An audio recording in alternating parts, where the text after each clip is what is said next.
আজকে বানিয়ে দেখাবো মজাদার এই ফ্রুট জেলিটা। তো এইটা তোমাদের জন্য আমি নতুন একটা রেসিপি নিয়ে চলে আসলাম। তো হাই গাইস, আসসালামু আলাইকুম, welcome to my another cooking video. তো আজকের রেসিপিটা অনেক ইন্টারেস্টিং, আর এটা দেখতে যতটা কিউট আর সুন্দর, খেতেও তেমনই অনেক মজা হয়েছে। তো আশা করছি আজকের ভিডিওটা আপনাদের অনেক ভালো লাগবে। তো আজকের ভিডিওতে ফার্স্টে আমি একটা আপুর কথা বলবো। এই একটা আপু আমার এখানে কমেন্ট করে গিয়েছে, তার কমেন্টটা দেখে আমার অনেক বেশি ভালো লেগেছে। আর সে যদি এই ভিডিওটা দেখে থাকেন অবশ্যই এখানে একটা কমেন্ট করে দিয়ে যাবেন। আপনার কমেন্টে আমাকে অনেক উৎসাহিত করেছে, থ্যাংক ইউ ফর কমেন্ট। তো এখানে আমি 3টা ফল নিয়েছি, আমার হাতের কাছে এই 3টাই ছিল। তো এগুলোকে আমি ভালোভাবে আপনাদের দেখিয়ে দিলাম। অল্প পরিমাণে নিয়েছি কারণ আমি একটা ছোট জেলি বানাবো। তো এখানে আমি একটা বাটিতে নিয়েছি পরিমাণ মতো পানি। এটা আমি ওভেনে দিয়ে বানানো দেখাবো, আপনারা চুলাতেও সেম প্রসেসে বানাতে পারেন, আমি বলে দিচ্ছি।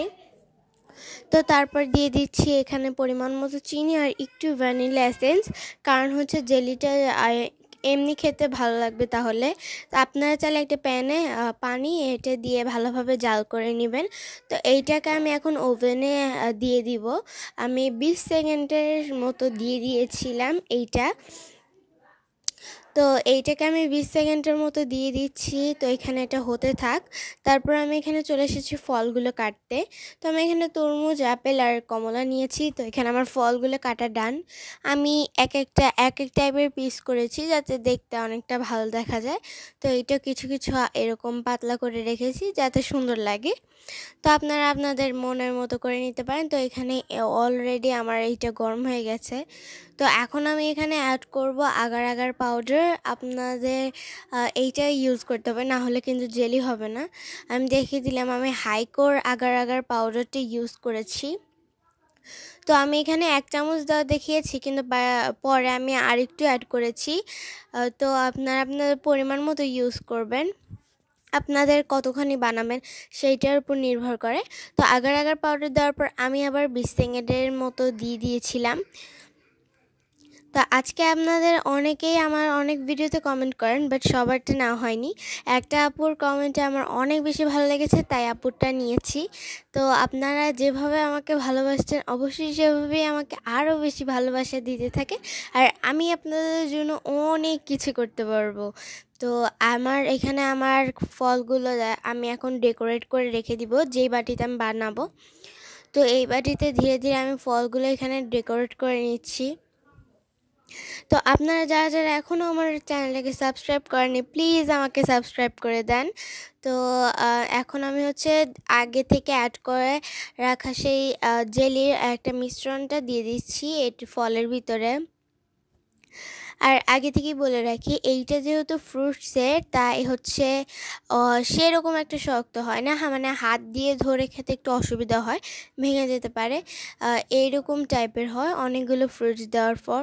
তো আমি এখানে ভালোভাবে একদম যেখানে যেখানে ফল ছিল না দিয়ে দিলাম। আর এটাকে আমি হচ্ছে 10-15 মিনিটের জন্য ফ্রিজে রেখে দিচ্ছি, তাহলে এটা একদমই পারফেক্ট হবে।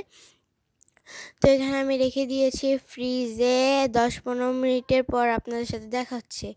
তো ফাইনালি আমার জেলিটা রেডি। এত তাড়াতাড়ি যে এত একটা সুন্দর আর মজাদার জেলি বানানো যায় তা আসলেই মানে আমি কি বলবো, অনেক সহজ একটা রেসিপি। আর আপনারা দেখতে পাচ্ছেন জেলিটা কেমন হয়েছে, নড়ছে। তো একদম পারফেক্ট হয়েছে, আমি যতক্ষণ দিয়েছি সেই শেপের। তো তারপর এটাকে আমি একটু কাটার সিদ্ধান্ত নিয়েছিলাম, বাট আমি বললাম না বেশি ফল দিলে হালকা সফট হয়ে যায়, ফল যেখানে থাকে ভেঙেও যেতে পারে। তো এখানে আমার হাত দিয়ে ধরতে একটু কষ্ট হচ্ছিল বলে আমি লাস্টে চামচ দিয়ে করেছি, খেয়েছিলাম। বাট এটার টেস্টটা অনেক বেশি ভালো, আর হাত দিয়ে ধরে না গেলেও এইটা চামচ দিয়ে খেতে অনেক বেশি বেটার। টেস্টটা অনেক মজা, ফ্রুটসের কম্বিনেশনে অনেক বেশি টেস্টি ছিল। অবশ্যই ট্রাই করে দেখবেন। তো আমিও এটা ফার্স্ট টাইম ট্রাই করেছি, ফার্স্ট টাইমে যে এতটা পারফেক্ট হবে তা আমি জানতাম না। তো আজকের জন্য এইটুকুই। ভিডিওটা ভালো লাগলে অবশ্যই একটা like and please subscribe my channel. আল্লাহ হাফেজ।